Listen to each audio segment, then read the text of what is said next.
नमस्कार दोस्तों, आप सभी का हमारे चैनल वर्ल्ड्स ग्रीन में स्वागत है।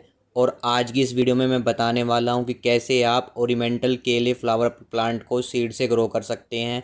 साथ ही इस फ्लावर प्लांट को ग्रो करने के लिए आपको सोइल का मिक्सर क्या लेना है, पोट में सोइल किस हिसाब से भरनी है, पोट का साइज़ क्या रखना है और प्लांट की केयर और उसको क्या क्या फर्टिलाइज़र आप अपने प्लांट को दे सकते हैं। सारी जानकारी आपको इस वीडियो में मिलने वाली है। चलिए वीडियो को स्टार्ट करते हैं। ओरिमेंटल केले फ्लावर प्लांट सर्दियों का एक प्लांट है। ओरिमेंटल केले फ्लावर प्लांट काफ़ी कलर और डिफरेंट वैरायटी में आपको देखने को मिल जाएंगे। तो चलिए बात करते हैं कि कैसे आप ओरिमेंटल केले फ्लावर प्लांट को सीड से ग्रो कर सकते हैं। ओरिमेंटल केले फ्लावर प्लांट को कटिंग से भी ग्रो किया जा सकता है, लेकिन आज मैं आपको सीड से ग्रो करने बताने वाला हूँ कि कैसे आप सीड से ओरिमेंटल केले फ्लावर प्लांट को ग्रो कर सकते हैं। तो देखिए दोस्तों, ओरिमेंटल केले फ्लावर प्लांट को सीड से ग्रो करने के लिए मेरे पास है हाइब्रिड सीड्स। अगर आपको ये सीड्स परचेज करने हैं तो इसके लिए मैंने अलग से एक वीडियो बनाई है, जो कि है मेरे winter vegetable and flower seed, जिसका लिंक मैंने नीचे डिस्क्रिप्शन में दे दिया है। आप वहाँ पे जाके इस वीडियो को वॉच करके अपने हाइब्रिड सीड्स को ऑनलाइन मंगा सकते हैं या फिर आप जाके डायरेक्ट शॉप से भी परचेज कर सकते हैं। तो आज मैं अपने ओरिमेंटल केले फ्लावर प्लांट के सीड्स को गमलों में और सीडलिंग ट्रे में दोनों तरीके से आपको लगा के दिखाने वाला हूं। और सीड्स को लगाने से पहले सबसे पहले मुझे अपने सीड्स का उपचार करना होगा। इसके लिए आप कोई भी फंगिसाइड पाउडर ले सकते हैं, जिसमें आप अपने सीड्स को अच्छे से मिलाकर इसके बाद ही अपने सीड्स को सीडलिंग ट्रे में या फिर गमलों में लगा सकते हैं। सीड्स को उपचारित करके लगाने से फ़ायदा ये होता है, अगर आप गमलों में या सीडलिंग ट्रे में कभी ओवर वाटरिंग कर देते हैं तो ओवर वाटरिंग की वजह से क्या हो जाता है, सीड्स में फंगस जैसी प्रॉब्लम आ जाती है, जिसकी वजह से सीड्स अच्छे से जर्मिनेट नहीं कर पाते हैं या सीड्स ख़राब हो जाते हैं। तो सीड्स को लगाने से पहले एक बार फंगिसाइड पाउडर के साथ मिलाकर अच्छे से उपचारित कर लीजिएगा। उसके बाद ही सीड्स को अपने गमलों में या फिर अपने जिस भी प्लांट कंटेनर में आप लगा रहे हैं अपने फ्लावर के प्लांट के सीड्स को, उसमें लगा सकते हैं। तो सीड्स को फंगिसाइड पाउडर से उपचारित करने के बाद बात आती है सोइल के मिक्सर की। गमलों और सीडलिंग ट्रे के लिए आपको सोइल का मिक्सर क्या रखना है। सर्दियों के किसी भी फ्लावर प्लांट्स और वेजिटेबल प्लांट्स को ग्रो करने के लिए पॉट में जो मिक्सर रखना है वो कुछ इस प्रकार रखना है। इसके लिए लेना है आपको गोबर की खाद, अगर आपके पास है, या फिर आप ले सकते हैं वर्मी कंपोस्ट। इसका जो परसेंटेज रखना है आपको 20% रखना है। साथ ही आपके पास कोकोपीट है तो उसका परसेंटेज आपको 10% रखना है। इसके बाद बात आती है सॉइल की। अगर आपके पास गार्डन सॉइल है तो कोई बात नहीं, अगर आपके पास बालुई दोमट मिट्टी है तो काफ़ी अच्छी बात है।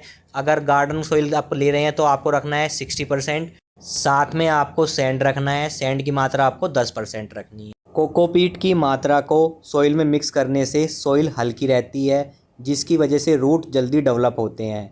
गर्मियों में कोकोपीट के मिक्सर को ज़्यादा रखना होता है, क्योंकि गर्मी की वजह से हमारी मिट्टी के अंदर नमी नहीं रहती, जिसकी वजह से हमें कोकोपीट का ज़्यादा इस्तेमाल करना होता है। लेकिन विंटर में आप 10% तक कोकोपीट की मात्रा का यूज कर सकते हैं, क्योंकि विंटर में पहले ही मौसम में नमी होती है, तो आप 10% ही कोकोपीट का यहाँ पे यूज करें। साथ में बात आती है, अगर आप अपने प्लांट्स को गमलों में ग्रो कर रहे हैं तो सोइल मिक्सचर में आपको सैंड ज़रूर मिलाना चाहिए। सैंड एक्स्ट्रा वाटर को अपने अंदर एब्जॉर्ब कर लेगा और साथ में गर्मी के मौसम में क्या होगा, सैंड मिलाने से आपका जो पोट है वो जल्दी से गर्म नहीं होगा। अगर आपकी मिट्टी के अंदर सैंड पहले से ही है, यानी आपकी जो मिट्टी है वो सैंडी सॉइल है, लाइक माउंटेन सॉइल या फिर डेजर्ट सॉइल, तो आप ऐसी सॉइल में सैंड का यूज ना करें। और इस कंडीशन में आपको क्या करना है, जो आपकी सॉइल है उसका परसेंटेज आपको 70% कर देना है। 20% आपका वर्मी कंपोस्ट या गोबर की खाद रहेगी और 10% आपका कोकोपीट रहेगा। तो इन मिक्सर को आपको लेना है और अच्छे से मिक्स कर लेना है। सॉइल मिक्सर रेडी करने के बाद अब बात आती है गमलों के चयन की। सर्दियों के फ्लावर और वेजिटेबल प्लांट्स को ग्रो करने के लिए आप मिट्टी, सीमेंट, ग्रीन बैग, प्लास्टिक के गमले भी ले सकते हैं। बस आपको ध्यान ये रखना है, गमलों में एक्स्ट्रा वाटर बाहर निकलने के लिए ड्रेनेज होल होना चाहिए। अगर आपके इस गमलों में ड्रेनेज होल नहीं है तो आप ड्रेनेज होल वाले गमले ही चूज करें, क्योंकि एक्स्ट्रा वाटर होने की वजह से क्या होता है, आपके सीड्स के अंदर फंगस लगने की प्रॉब्लम रहती है। साथ ही एक्स्ट्रा वाटर की वजह से जब आपका प्लांट बड़ा हो जाएगा तो उसमें तना गलन रोग की प्रॉब्लम भी आने लगती है। तो मिट्टी को अच्छे से मिक्स करने के बाद आप अपने गमलों के अंदर फिल कर लीजिएगा।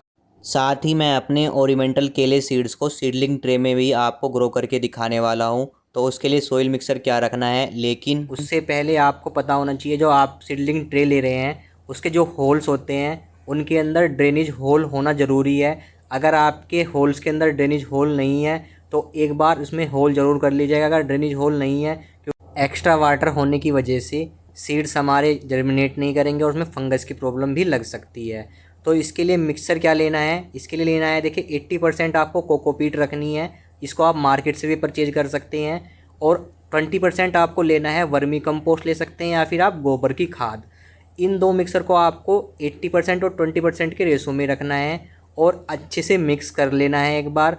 अच्छे से मिक्स करने के बाद इसको आप अपने सीडलिंग ट्रे के अंदर फिल कर दीजिए। इसको अच्छे से आपको फिल करना है और इसको एक बार जब फिल करेंगे तो इसको अच्छे से प्रेस कर लीजिए ताकि जो हमारी मिक्सर है वो हमारे होल्स के अंदर अच्छे से बैठ जाए। तो इसको एक बार मैं प्रेस कर लेता हूँ और प्रेस करने के बाद दोबारा से इसमें मिक्सर को डालता हूँ। और मिक्सर डालने के बाद सिंपल एक काम और कर लेना है आपको, सीड्स लगाने से पहले आपको इसमें एक बार वाटरिंग कर देनी है। सीड्स लगाने से पहले वाटरिंग का फ़ायदा ये होगा, जो हमारा मिक्सर है वो अच्छे से उसमें नमी बनी रहेगी। और सीड्स लगाने के बाद सिर्फ हमको हल्की वाटरिंग करनी है, इससे हमारे सीड्स का 100% जर्मिनेशन होगा। तो अब मैं अपने सीड्स को अपने सीडलिंग ट्रे में लगा देता हूँ। आप सीडलिंग ट्रे में थोड़ा छेद करके भी लगा सकते हैं या फिर आपके पास कोई टूल किट है तो टूल किट का यूज करके भी आप अपने सीड्स को सीडलिंग ट्रे में लगा देते हैं। तो मैं यहाँ पे कैंची से थोड़ा थोड़ा सुराख करके उसके बाद अपने टूल से अपने सीड्स को अपने सीडलिंग ट्रे के अंदर रख देता हूँ। मैं दो ही लाइन में, दो ही रो के अंदर अपने सीड्स को रखने वाला हूँ अपने ओरिएंटल केले की, और बाकी सीड्स को मैं अपने गमलों में लगाने वाला हूँ।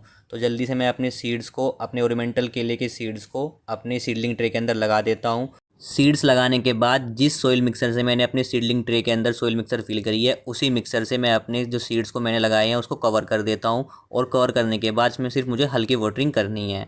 सीडलिंग ट्रे में सीड्स लगाने के बाद अब मैं अपने गमलों में भी अपने ओरिएंटल केले के सीड्स को लगा देता हूँ। यहाँ पे देखिए मैंने दो गमले लिए हैं, एक छोटा गमला और एक बड़ा गमला। जो साइज़ है गमलों का वो 6 इंच से लेकर 12 इंच के गमलों में आप ओरिएंटल केले सीड्स को उगा सकते हैं। और अगर आप एक गमले में एक ही सीड्स को लगाना चाहते हैं तो मैं देखिए बड़े गमले में अपना एक ही सीड्स लगाने वाला हूँ, क्योंकि मैं इसको ट्रांसप्लांट नहीं करूँगा, क्योंकि मेरा सीड इसमें ही लगा रहेगा और मेरा ओरिएंटल केले का सीड्स से प्लांट जो बनेगा वो इसी में ही अपना बड़ा होता रहेगा और इसमें इसको फ्लावरिंग आएगी। तो एक सीड्स मैं इसमें यहाँ पे लगा देता हूँ और बाकी सीड्स को मैं अपने दूसरे गमले में स्प्रेड करके बो देता हूँ। और जब मेरे सीड्स जर्मिनेट कर जाएंगे और कुछ दिनों बाद जब उनमें ट्रू लीव्स निकलनी स्टार्ट हो जाएगी तो फिर मैं इनको दूसरे गमलों में ट्रांसप्लांट कर दूँगा। तो देखिए मैंने अपने सीड्स को अपने दोनों गमलों में लगा दिया है। अब मुझको सिर्फ अपने सीड्स को कवर करना है मिट्टी से।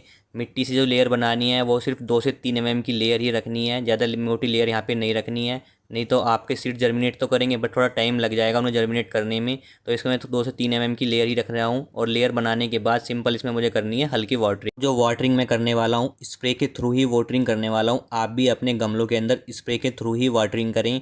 और फर्स्ट टाइम जो गमलों के अंदर वाटरिंग करनी है वो अच्छे से वाटरिंग करनी है ताकि जो मिट्टी के अंदर अच्छे से प्रॉपर नमी बन जाए। और जो सीडलिंग ट्रे पे है उसमें मैं हल्की वाटरिंग करूँ क्योंकि मैंने पहले उसमें वाटरिंग की हुई है। और गमलों में मैं अच्छे से वाटरिंग कर देता हूँ ताकि जो मेरी मिट्टी है अच्छे से मिट्टी पानी को सोख ले, जिससे उसमें अच्छी तरह से नमी बनी रहे और सीड्स भी अच्छे जर्मिनेट करेंगे। और वाटरिंग करने के बाद इसको मैं ऐसे प्लेस पे प्लेस करूँगा जहाँ पे डायरेक्ट सनलाइट नहीं आती होगी, यानी शेडेड एरिया में मैं इनको प्लेस करूँगा। और प्लेस करने के बाद फिर आपको इनकी अपडेट दिखाने वाला हूँ। यहाँ पे एक बात और बता देता हूँ मैं आपको, अगर आप अपने ओरिएंटल केले के सीड्स को अपने गमलों के अंदर लगा रहे हैं तो आपको जो सीड्स से सीड्स की डिस्टेंस रखनी है वो 2 से 4 इंच की दूरी पर ही आपने सीड्स को अपने गमलों के अंदर लगाएं ताकि ट्रांसप्लांट करते वक्त आपको दिक्कत ना हो। तो चलिए अब मैं आपको अपनी सीड्स जो मैंने लगाए हैं उनके अपडेट दिखा देता हूँ। तो देखिए दोस्तों, आज मुझको सीड्स को लगाए हुए पूरे 3 दिन हो चुके हैं और जो सीड्स मैंने स्प्रेड करके लगाए हैं देखिए वो 3 दिन के अंदर जर्मिनेट करना स्टार्ट हो गए हैं, काफ़ी अच्छी तरीके से जर्मिनेट कर रहे हैं। मतलब लगभग सारे सीड्स मेरे यहाँ पे निकल चुके हैं और कुछ सीड्स जो निकलने हैं वो अभी बाद में निकल जाएंगे। देखिए मैंने डायरेक्ट स्प्रेड करके लगाए थे, इसमें मैंने स्टिकर भी चिपका दिया था। और देखिए साथ में जो दूसरा गमले में मैंने एक सीड्स लगाया था उसमें भी मैंने देखिए सीड्स जो मेरा है वो जर्मिनेट करना स्टार्ट हो गया है। 3 दिन के अंदर ही मेरे ओरिएंटल केले के सीड्स यहाँ पे जर्मिनेट कर रहे हैं। और साथ में जो मैंने आपको दिखा देता हूँ आपको, जो मैंने अपने सीडलिंग ट्रे के अंदर जो मैंने सीड्स लगाए थे 2 रो के अंदर, वो भी देखिए काफ़ी अच्छी तरीके से जर्मिनेट कर रहे हैं। लगभग मेरा हर सीड्स यहाँ पे जर्मिनेट हो गया है, कुछ सीड्स अभी नहीं निकले हैं वो भी निकल जाएंगे और मैं आपको अब इनकी कुछ दिनों बाद दोबारा से अपडेट दिखाने वाला हूँ। तो देखिए दोस्तों, ओरिएंटल केले को सीड से लगे हुए पूरे आज 6 दिन हो चुके हैं और लगभग मेरा एवरी सीड्स जो मैंने स्प्रेड करके लगाया था वो जर्मिनेट होना स्टार्ट हो गया है और काफ़ी अच्छे देखिए इनकी ग्रोथ हो रही है। साथ में मैं आपको दिखा देता हूँ, जो मैंने सीड्स लगाया था मैंने अपने गमले के अंदर सिर्फ 1-2 सीड्स ही लगाए थे, जो मैंने उनका जर्मिनेशन काफ़ी अच्छा हो रहा है। देखिए थोड़ा बड़ा हो चुके हैं वो भी सीड्स। अब ये सीड्स यहाँ से अभी ट्रू लीव्स नहीं निकली है तो इनको मैं ट्रांसप्लांट नहीं कर सकता हूँ अभी, तो इसमें टाइम लगेगा ट्रू लीव्स निकलने में। और देखिए जो सीड्स मैंने अपने ट्रे के अंदर लगाए थे वो भी लगभग जर्मिनेट कर चुके हैं हर सीड्स, और इनमें भी अभी ट्रू लीफ नहीं निकली हैं। जब इनमें ट्रू लीफ निकल जाएगी तो मैं इनको ट्रांसप्लांट कर दूंगा अपने दूसरे गमलों में। तो देखिए यहाँ पे मेरे सीड्स जर्मिनेट करना स्टार्ट हो गए हैं, और अब जब इनमें ट्रू लीव्स निकल जाएगी तो मैं इनको अपने दूसरे गमलों में ट्रांसप्लांट कर दूंगा। और उसके लिए आपको गमले का साइज क्या लेना है, गमले में सोइल का मिक्सर क्या फिल करना है, सब कुछ जानकारी मैं अपनी नेक्स्ट वीडियो में देने वाला हूँ। और साथ में मैं आपको पौधों की केयर के बारे में बताऊंगा कि कैसे आपको अपने प्लांट की देखभाल करनी है और उससे कैसे अच्छे फ्लावर लेने हैं। सब कुछ जानकारी मैं अपनी नेक्स्ट वीडियो में बताने वाला हूँ।